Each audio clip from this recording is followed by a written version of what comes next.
she and I are having a disagreement right now because I won't let my husband play in mine. And as far as I'm concerned, she's helping him play in mine. That's a problem that'll solve itself. As for my husband, I'm gonna make that nigga pay like he weigh.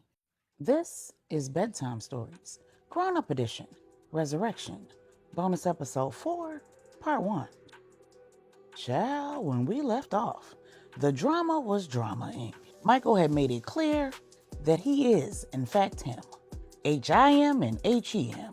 In the world of hackers, anonymity is paramount. But every hacker wants to make a name for him or herself. And Michael had chosen the perfect name for himself.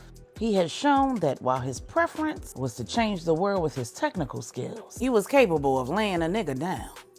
Angela had legitimate reasons to be concerned about the man he would become if he took someone else's life. But it was clear from how he moved in Johnny Decker's office that he wasn't concerned about it.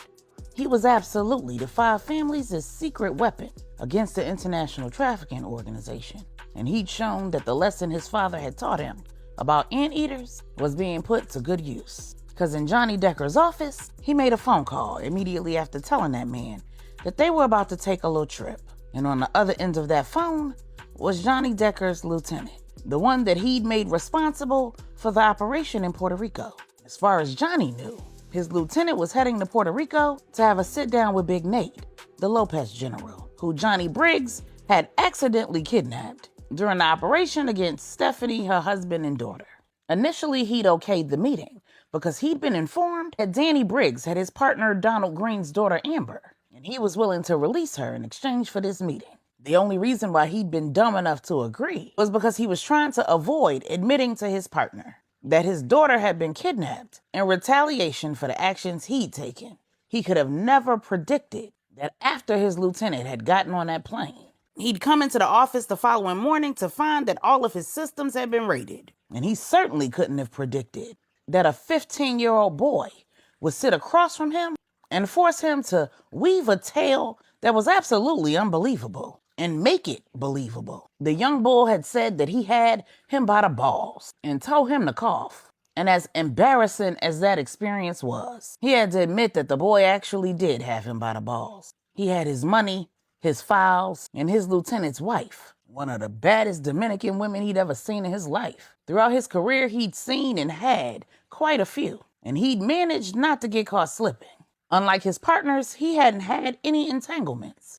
Donald Green had married a 15-year-old girl because he'd gotten her knocked up. The head honcho was married, but that marriage hadn't produced any children. Some years back, he'd found out that a woman he'd been having an affair with, who he'd gotten pregnant and believed that he'd convinced to have an abortion, had actually gone off-grid and had the baby. And that baby showed up on his doorstep as a full-grown adult. He could have never predicted how he would have felt.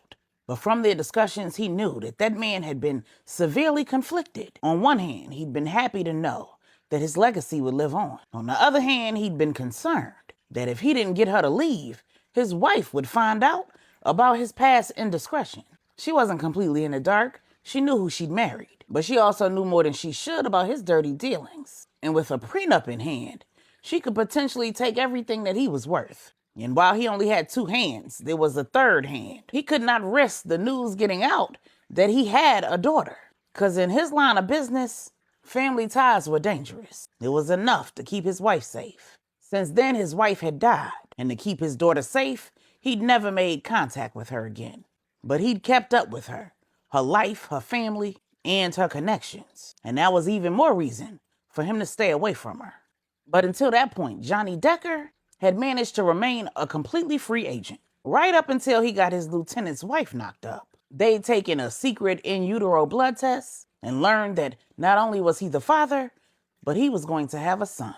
He tried to convince her not to go on with the pregnancy. But with her husband already in the know, she was going to be hard-pressed to make their impending bundle of joy go away. So when she proposed that she keep the baby and pass it off as her husband's, he agreed to ensure that she had all of the financial resources she needed and to keep their secret. And he didn't know how the 15-year-old boy sitting in front of him had figured it out, but he needed to know.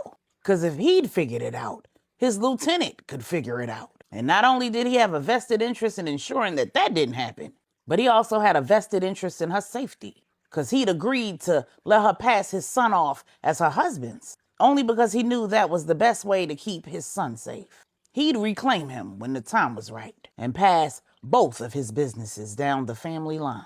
So he said, I don't know how it is you think you know what you think you know, but you must have me confused with somebody else. Michael said, right, so it's just a coincidence that your attorney emailed her attorney on the same day that she got $1 million deposit into her offshore account. I told you, I'm young, but I'm him. Then Michael looked at his watch and said, we're running out of time. We've got somewhere we need to be. And you've got a few more phone calls to make before we get there. Meanwhile, in Japan, Suki Tanaka had just revealed to Sincere that she'd known his father very well. And then she asked a question that he was not expecting. Which of your father's other 7 deceased mistresses was your mother? And Sincere's mouth almost dropped. He said, oh, you definitely knew my father. And apparently you knew him better than I did. Suki said, your father was an international philanderer. There's no way you didn't know that. Sincere said, over the last few months, I've learned a whole lot about my father that I didn't know. I had no idea he was married, and I certainly didn't know that he had any other mistresses. I was under the impression that he and my mother had a complicated relationship. Then he told her what was already scripted in the dossier for this job. Who his mother was, that he'd met his father's widow, that she was very unhappy to learn of his existence, and even more so disappointed to discover that his father had left him in charge of the business. Sincere said, unfortunately, he wasn't able to completely cut her out, though, and I've had a rather interesting time working with her. That's part of the reason why a marriage between Gabriella and I is so important. Suki said, so in addition to dishonoring her and producing an illegitimate heir, your father also intended to cut her out of the business? And what?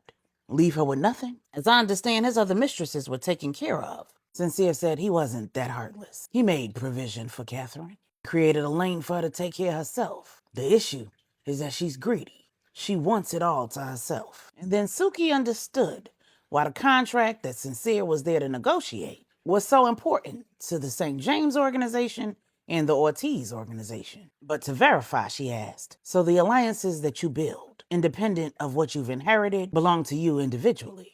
And Sincere said, exactly that. Let me ask you something. When my father passed, were you two on good terms? And Suki wasn't sure how much to tell Sincere. She wasn't quite sure whether he knew about his father's other business. She knew that Sincere didn't have a seat at the Five Families table. One of his cousins was the kingpin. If Sincere was trying to push Catherine out, he could very well be trying to push that cousin out. As it stood, her father's other business was allied with the Five Families, and she couldn't say or do anything that would jeopardize that. She figured that if he was in the know about it, he probably wouldn't be asking her about the state of her relationship with his father, because he would know about her protection. So it had to be one or the other. He had aspirations to be kingpin, and his cousin was fighting for his seat. So he was keeping him out of the know. Or he was better at legitimate business than he was at the other business, because he hadn't checked the files. He'd already admitted not knowing about his father's other mistresses. And anybody taking over a vacated seat in any area of business would be absolutely foolish to not do their due diligence and dig into every single aspect of the life and activities of their predecessor, especially if that predecessor was their father, and that father was a married man engaged in an extramarital affair with their mother. Meanwhile, in Maryland, Natalia had finally had an opportunity to truly scour Saint's financials. It wasn't difficult to connect the mortgage payments to the properties that he owned. While several of them he owned outright, and there weren't mortgage payments. There were a few with outstanding balances. Monthly payments that, when doubled, matched the automatic monthly payments that he'd had scheduled. In total, he had 10 college funds and 4 trust funds, one that had been recently created. And even with power of attorney, she could not discover who those accounts were set to pay out to. Regina had informed her that even with all of her sleuthing, she hadn't been able to access that information either. It seemed that only Saint's attorney had access to that information, and unless and until she became his spouse, that information wouldn't be available to her either. Natalia had a decision that she had to make. She was either going to trust that Saint was precisely who she believed he was, precisely who he'd shown himself to be, or she was going to have to keep digging. Regina was encouraging her to dig until she couldn't dig anymore. When she told her about her conversation with Angela, Regina said, "You'd be a damn fool to listen to that girl. The power of positive thinking can only take you so far." I don't know how much she told you about her life. And as much as I don't care to keep anybody else's damn secrets, I'm not all that inclined to go there.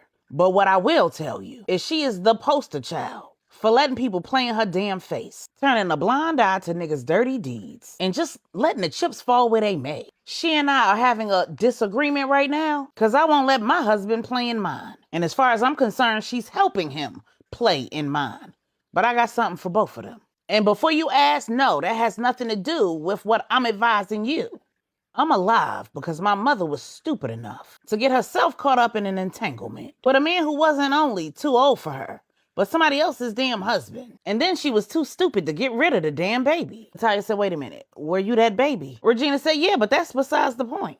I wish like hell I would have a baby with a man who don't want it, or with a man who's somebody else's damn husband. And then to make matters worse, I wish I would struggle raising a damn child, while the father out there living his best life, making money hand over fist, without a care in the damn world, while I'm making money the best way I know how, depending on the kindness of strangers, and have the parents of my child's friends taking up my slack. I had more home-cooked meals at Angela and LJ's than at my own house. And hell, back then, there wasn't no laws against leaving your children home alone. So I grew up in an era where you had a key around your neck, the television was your babysitter, and you damn near knew how to do any and everything that needed to be done for yourself. My mother worked more shifts at work than the law should have allowed. And I did everything she told me not to do. Don't answer her phone, don't open her door, and don't have nobody in her house. All that went out the damn window. And she was never the wiser. Hell, if she would have made better life decisions, I probably wouldn't be going through what I'm going through right now.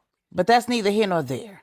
Learn from other people's mistakes. You ain't got to make them too. But know that whatever you decide, you're the only one who got to live with it. Right up until you get knocked up and bring a child into it. Didn't you say y'all was in that cabin together for like 2 weeks? If you know like I know, you should probably take a pregnancy test. Natalia just chuckled. Then she said, "I'm going to think about it. I'm going to pray about it. And I think I can handle it from here. But I'll let you know if I need any other assistance. And I'm going to pray that you, Angela, and your husband work through whatever issues you have." Regina said, "Don't worry about me and Angela. That's a problem that'll solve itself. As for my husband, I'm going to make that nigga pay like he weigh." When Natalia and Regina concluded their meeting, Natalia did exactly what she said she would. She prayed. And shortly thereafter, she made a crucial decision. She decided that she would, in fact, have another conversation with Summer. She was going to have to choose her words wisely, because that conversation would have to be had on the telephone. And she had no idea how much Summer knew about using code, what to say and what not to say on the phone, or how much Summer was going to be willing to share about her financial situation. But whatever Summer told her, that would be the end of her digging. Both Regina and Angela had made valid points as far as she was concerned. And in her opinion, they were both operating in the extreme. Natalia hadn't gotten to a place where she could trust another human being without trying to protect herself. And while she trusted God, she was a firm believer that he did not intend for anybody to be stupid. She'd had her own experience with bad relationships, with untrustworthy men, and she'd seen her fair share of silly behind women. Speaking of silly behind women, she wondered how Janelle was doing. But that was a can of worms that she was not interested in opening. So she went ahead and made that phone call. When Summer answered, she didn't recognize the phone number. But having been friends with Saint since he joined the family business, she never sent unknown numbers to voicemail. She hadn't heard from him since he returned to his family home right before he left the country. He never left for a job without checking in with her. So she was hoping that this was a call from him saying that he was finally free. She was disappointed when she realized that it was Natalia on the other line. But she quickly perked up when she realized that Natalia might have an update for her. She said, "How you doing, girl? Is everything okay with my friend?" Natalia said, "As far as I know, I'm still waiting to hear more. And it doesn't look like I'll be hearing from him directly. He did, however, leave some things in my lap that I'm trying to sift through. As it stands, I have more questions than I have answers, but I've got a whole lot of clues, and I was hoping that you could shed some light on some things. There's quite a bit of money moving around the real estate market and a substantial amount on ice. There's one financial obligation that I can't match to an asset with his name on it, and quite a few nest eggs with children as the intended recipients. Summer said, interesting. Well, if my friend had any children, I'm sure I would know. So I'm comfortable saying that he does not. And as long-term relationships go, I've never known him to be in one with a woman who had children. He's fully aware of the fact that my children don't need his money. Blue was a lot of things. He made a lot of mistakes. But one thing he didn't play about was our children. I was contacted by an attorney shortly after his death and informed that he'd established college funds and trust funds for them. Natalia quickly rifled through the papers in front of her and found the corresponding paperwork for the college funds and trust funds. And then she said, I don't mean to interrupt you, but when exactly did you say that Blue passed away? When Summer told her, Natalia was quickly able to verify that 3 of the college funds and 3 of the trust funds were created prior to Blue's death date. Then she remembered that the day that she'd met Summer, her oldest daughter's birthday was the following day. She then remembered the ages of Summer's 3 children. Autumn turned 5 the next day. April was 3, and BJ was 2. When she checked the files, she saw that one of the college funds and trust funds had been started on Autumn's birthday. One set corresponded with April's age, and the third corresponded with BJ's. The other trust fund and one of the college funds were both started right around the time when she met Janelle. It wasn't difficult for Natalia to put 2 and 2 together. Saint had started college and trust funds for Summer's 3 children and for Janelle's unborn child. The other 6 college funds, she still didn't have an answer for. But something told her that if she compared the dates that they were started to dates in his other paperwork, she'd probably be able to figure out who they were for. But that wasn't the focus right now. She was focused on the fact that Summer had said her baby's father had created the same accounts for their 3 children. So she said, if he made arrangements for your children, would he have told you? Summer said, probably not, because he knows that I would have declined. Obviously, I want my children to have all the advantages in the world that they can.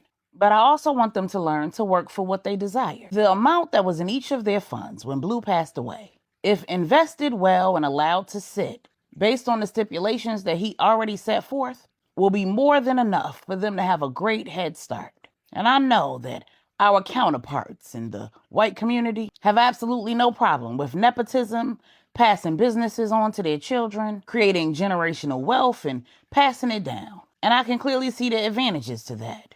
But I've seen with my own 2 eyes just what kind of people that type of financial freedom can create.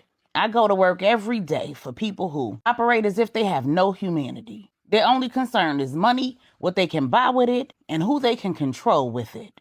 I don't want my children to struggle like I've had to do, but I absolutely want them to know the value of hard work, of earning what they have. He loves my children down bad, and I know it. And they love him too.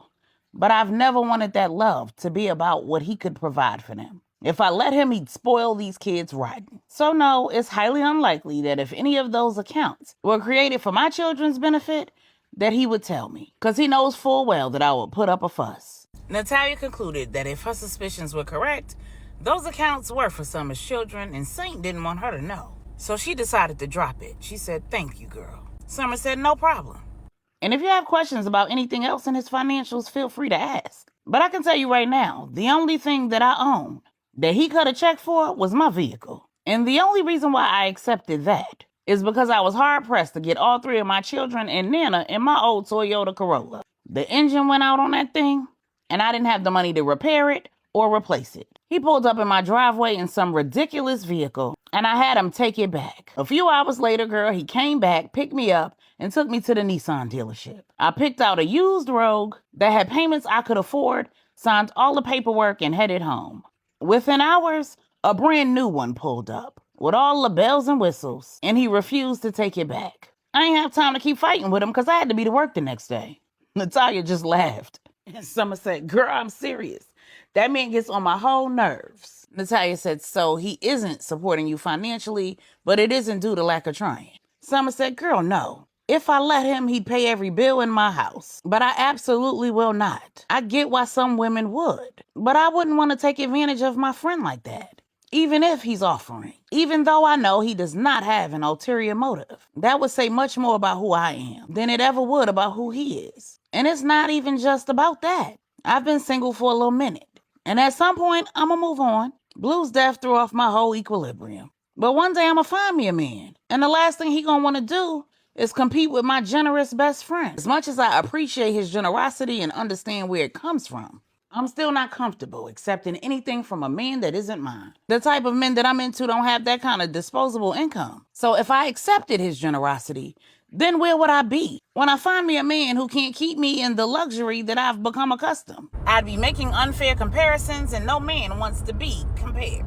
The same way I want to have a good rapport with you, I want whatever man God sends me to have a good rapport with him. That's going to be a little difficult. If I'm driving a G-Wagon, carrying designer, dripping in diamonds and living in a mansion. Natalia said, then I take it he is not paying your mortgage. Summer said, girl, no. And this house is in Nana's name. That's the one bill that she refuses to let me pay. She said her Social Security is more than enough for it. We've lived in it since I was a kid.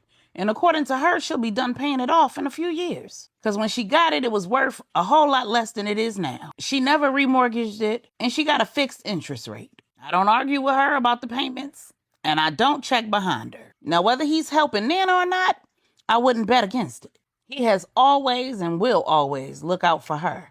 And that I don't control. I am who I am because of her. When Blue died, my children and I moved back in with Nana. I certainly do not make enough to buy my own house. And with the price of damn rent, I'd be struggling to take care of me and these kids. Because Blue ain't had no life insurance. And the money from his accident was just enough to put him in the ground nice and offset some of my financial responsibilities. Now, your man did offer to buy us a newer, bigger house. When I refused, he made the same offer to Nana, and she declined without any agreement or disagreement from me. So it's highly unlikely that she's accepting large sums of money from him either. Natalia looked at the records, looked and found the date that Saint first started making the mortgage payment, that she couldn't connect to any of his real estate, and realized that the payments began right around the time that Somerset Blue died. And she realized two things. One, she had her answer, and two, she was done with the questions.